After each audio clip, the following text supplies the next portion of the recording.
7টা দফা দাবি আদায় করার জন্য সরকারের কাছে বিনীত অনুরোধ করব, যাতে সরকার আমাদের দাবিগুলো মেনে নেয়।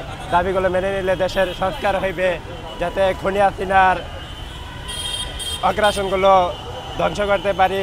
আর আমরা বাংলাদেশ জামাত ইসলাম আমাদের দল সৎ শাসন এবং ন্যায় এবং ইনসাফের প্রতীক দাঁড়িপাল্লা, এটা মানে জাগ্রত করতে চায় বাংলাদেশকে একটি সন্ত্রাসী মুক্ত দেশ, এবং যাতে দেশটা সুন্দরভাবে চলতে পারে এমন প্রতিভা নিয়ে আমরা আগাইতে চাই। যুব সমাজকে নেশামুক্ত থেকে, সন্ত্রাসমুক্ত থেকে দূরে রাখতে চাই।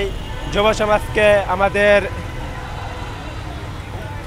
পরবর্তী প্রজন্ম যাতে ইসলামের প্রতি, যাতে আমাদের সন্তানরা আসবে ইসলামের প্রতি যাতে অগ্রসর হতে পারে।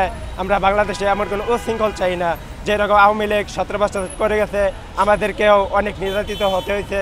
বিশেষ করে আমি আল্লামা সাইদি হুজুরের, তখন আমার বয়স ছিল কয় বছর, 9 বছর। তখন আমি আমার আব্বুর সাথে আসছিলাম আমাদের উপজেলাতে সমাবেশ করতে সাইদি হুজুরের মুক্তির জন্য।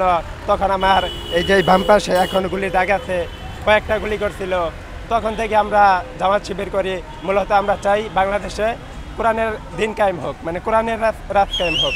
কোরআনের রাজ কায়েম হলে প্রত্যেকটা যুব সমাজ, প্রত্যেকটা নারী, প্রত্যেকটা মানুষ কোরআনে মানে আল্লাহর দিকে ফিরে আসবে।